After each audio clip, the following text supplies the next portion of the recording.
Mohon maaf Pak Menteri, permasalahan utama adalah tata kelola, ini hasil pengecekan kita, dan tidak adanya backup. Kenapa hanya sedikit yang melakukan backup data kementerian, lembaga, dan daerah? Pada intinya kami sediakan fasilitasnya. Jadi antara fasilitas datanya untuk backup ada. PDNS 1 dan 2 menyediakan itu. Dan kami terus mendorong para tenan pengguna melakukan backup. Namun kebijakan itu kembali ke para tenan.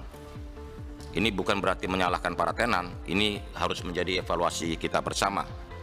Seandainya kalau boleh jujur, kadang tenan juga kesulitan melakukan pengadaan infrastruktur backup karena persoalan keterbatasan anggaran atau kesulitan menjelaskan urgensi backup tersebut kepada otoritas keuangan atau auditor.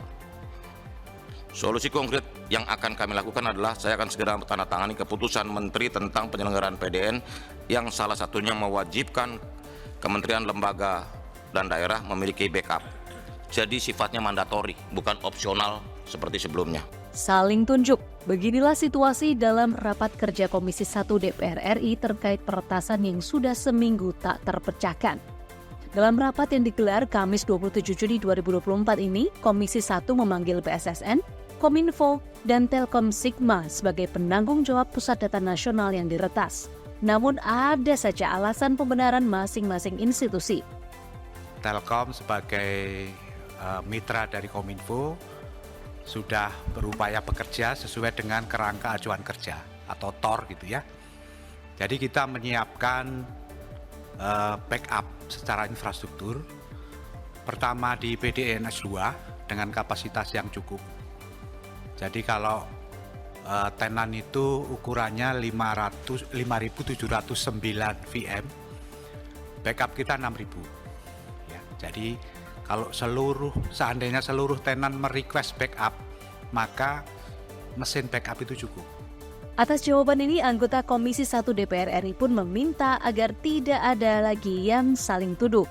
Mereka pun mempertanyakan dugaan kelalaian sehingga terjadi peretasan.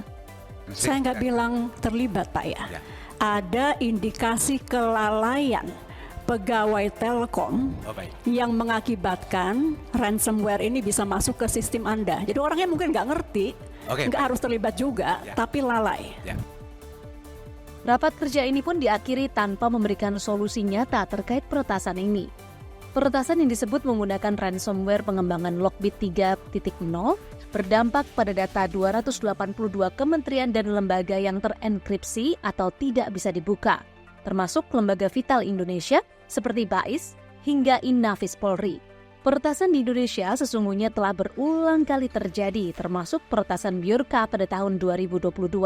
Namun seolah tak belajar, masing-masing institusi justru saling tunjuk di tengah derita keresahan masyarakat.